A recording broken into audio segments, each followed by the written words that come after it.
আসসালামু আলাইকুম এভরিওয়ান, কে কেমন আছেন? যে যেখানে আছেন আশা করি আল্লাহর রহমতে অনেক ভালো আছেন।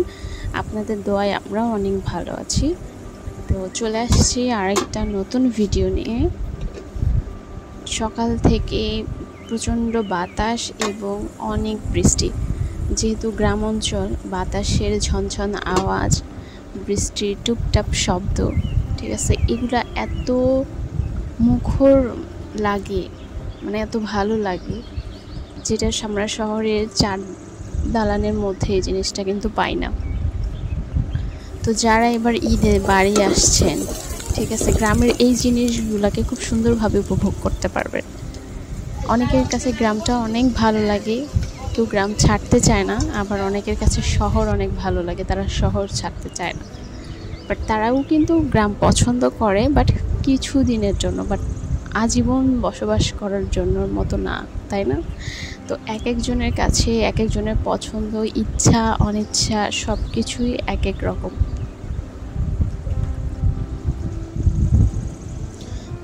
এত বাতাস এত বৃষ্টি থাকার মেইন কারণ হচ্ছে ঝুমুল আসছে, ঠিক আছে, নতুন একটা ঝড়ের নাম আবহাওয়া অফিস জানিয়েছে। সেই ঝুমুলের তাণ্ডব চলতেছিল আর কি গ্রামগঞ্জে।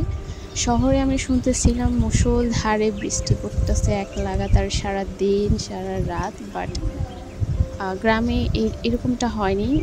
গ্রামে হচ্ছে থেকে থেকে হচ্ছিল, বাট প্রচণ্ড বাতাস ছিল। আর নর্মালি একটা বিষয় গ্রামের আছেই, তো যেটা হচ্ছে বাহিরে ঝড় বৃষ্টি হইলে ঘরের কারেন্ট থাকবে না, খুব বাজে চলতে থাকবো 5-6 তারিখ পর্যন্ত। তবে এই টুকটাক শব্দ আর হলো বৃষ্টির শব্দ আর বাতাস আমার প্রচণ্ড ভালো লাগে, এবং আমার মন চায় আমি তখন বাহিরে এসে শুনি,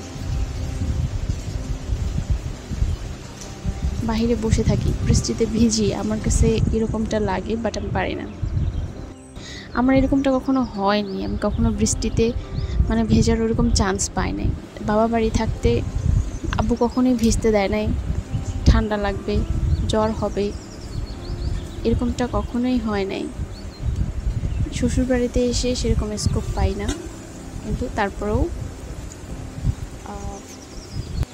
শ্বশুর বাড়িতে এসে এরকমটা পাই না, কারণ হচ্ছে বাড়ির বউ বৃষ্টিতে ভিজবে, আশেপাশে চাচুরা চাচিরা সবাই আছে, সো এই জিনিসটা খুব বাজে দেখায়, যার কারণে শ্বশুর বাড়িতেও ভেজা হয় না। তবে হ্যাঁ, আমি বিয়ের পর আমার জামাইয়ের সাথে মনে হয় কয়েকবার ভিজছি বৃষ্টিতে, আমার অনেক ভালো লাগছে। বৃষ্টিতে ভিজতে আমার ভালো লাগে, কিন্তু আমি কখনো ভেজার স্কোপ পাই না, এটা হলো সমস্যা। যাই হোক, অনেক রান্নাবান্না শুরু।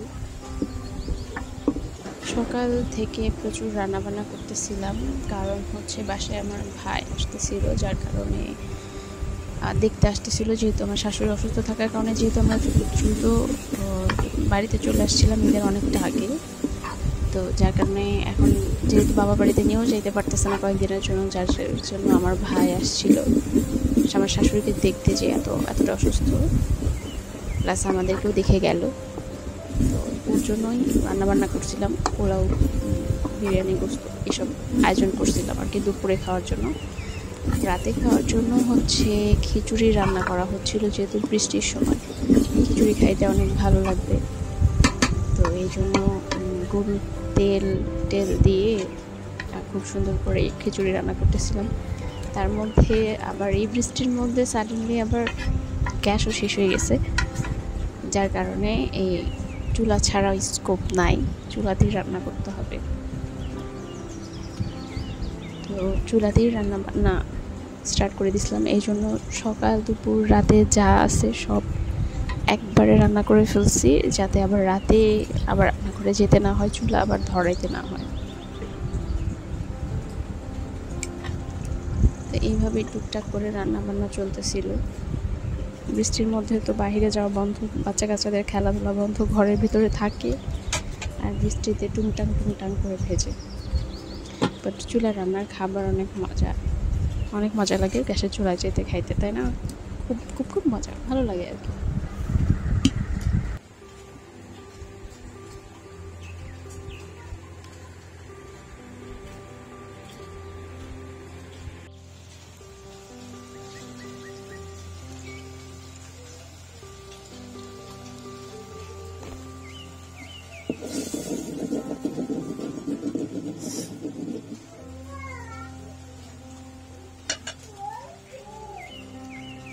খিচুড়ি রান্না করতেছিলাম। খিচুড়ি রান্না করার পাশাপাশি হচ্ছে মুরগির মাংস বসাই দিছি। খিচুড়িটা নাকি আমার মুরগির মাংস দিয়ে খাবে।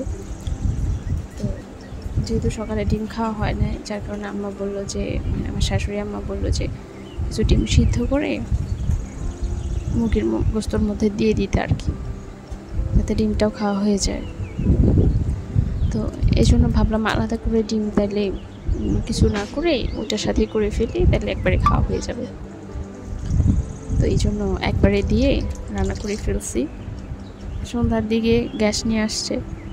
তো পাকা আমের আচার খাইতে কিন্তু অনেক মজা লাগে। আমি জানি না কে কোথা থেকে কিভাবে খাইছেন, তবে এখানে পুরো রান্নার প্রসিডিউরটা ছিল।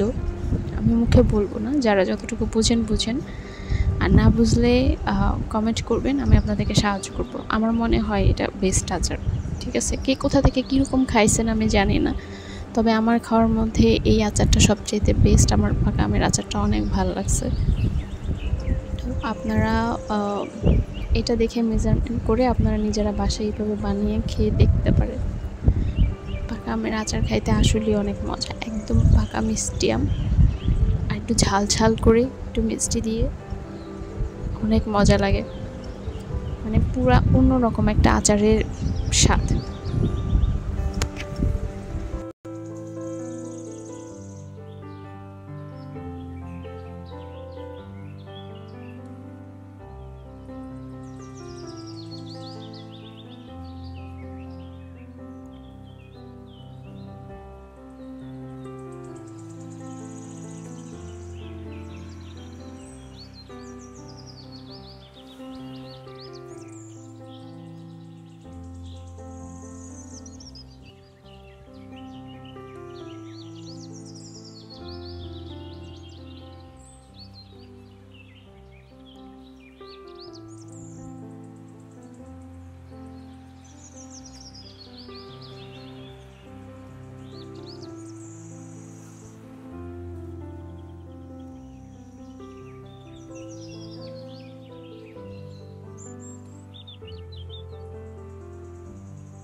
তো আর কি সব কিছু একবারে দিয়ে তারপরে হচ্ছে পাকা আমগুলোকে এর ভিতরে দিয়ে দেওয়া হয়।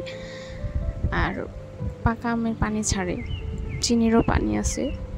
সো সব মিলায়া এই পুরা প্রসিডিউরটার মানে পানিটাকে শুকায় ফেলতে হবে জাল করতে দেন আচারের জন্য রেডি হয় আর কি। তো এটা করতে অনেকটা সময় লাগে, এত সময় তো শর্ট করা সম্ভব না, যার কারণে একটু শর্টকাট করে করছি। বাট একটুও পানি থাকা যাবে না, একদম পুরো পানিটা শুকায় ফেলতে হবে।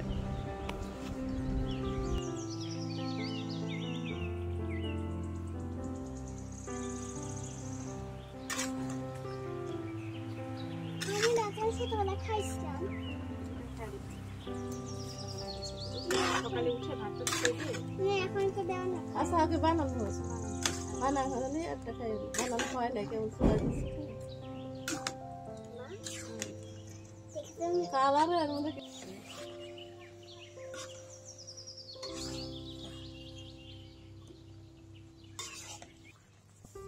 ওখানে দেখা যায় কি খাই না, হেরে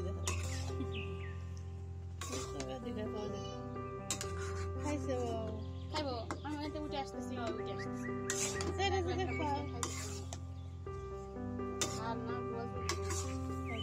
ভিডিওটা যদি ভালো লেগে থাকে, আপনাদের যদি একটু ভালো লাগাতে পারে, তাহলে অবশ্যই একটু লাইক এবং সাবস্ক্রাইব করবেন। আল্লাহ হাফেজ। আচারটা কিন্তু রেডি, কেউ খেতে চাইলে চলে আসেন, স্বাদটা বুঝতে পারবেন পাকা আমের আচার কতটা মজা।